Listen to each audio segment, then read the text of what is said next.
তোমরা আগের ভিডিওতেই দেখলে যে আমরা দিদি বাড়িতে গিয়েছিলাম, আর এটা হচ্ছে পরের দিন সকালের ভিডিও।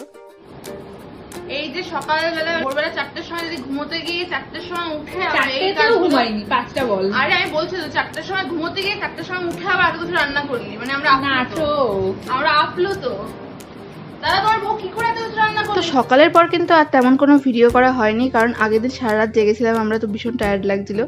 একবার চলে আসলাম সোজা লাঞ্চে কিন্তু ছিল ফ্রাইড রাইস, তার সাথে ছিল চিলি ফিশ। আর চিলি ফিশ দিয়ে ফ্রাইড রাইসটা খেতে কিন্তু আমার বেশ ভালো লাগছিলো। তোমরা কারা কারা চিলি ফিশ খেতে ভালোবাসো সেটা অবশ্যই কমেন্টসে জানিও। আর তার সাথে ছিল মাটন কষা দিয়ে ফ্রাইড রাইস খেতে কিন্তু আমার অলওয়েজ ভালো লাগে। আর রেয়াজি মাটনটা ছিল, আর আলু দিয়ে ঝোলটা জাস্ট দারুণ বানিয়েছিল। আমার এক্সপ্রেশন দেখলেই তোমরা বুঝতে পারছো যে কতটা টেস্টি হয়েছিল। যেহেতু ভাই মাটন খায় না, তাই ভাইয়ের জন্য চিলি চিকেন অর্ডার দেওয়া হয়েছিল। চিলি ফিশটা বাইরে থেকে আনা হয়েছিল, কিন্তু ফ্রাইড রাইস আর মাটনটা কিন্তু আন্টি রান্না করেছিল।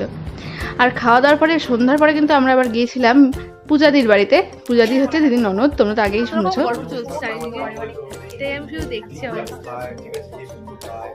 তো পূজাদির বাড়িতে যাওয়ার পরে প্রথমে কিন্তু আমরা খেয়েছিলাম লাস্সি, যেটা কিন্তু খেতে বেশ ভালোই হয়েছিল।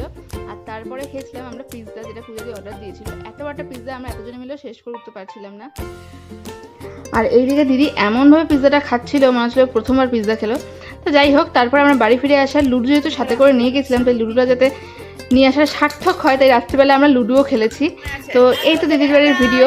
যদি তোমাদের এই ভিডিওগুলো ভালো লেগে থাকে তাহলে অবশ্যই পেজটাকে ফলো করে দিও, চ্যানেলটাকে সাবস্ক্রাইব করে দিও। দেখা হবে নেক্সট ভিডিওতে, ততক্ষণের জন্য টাটা।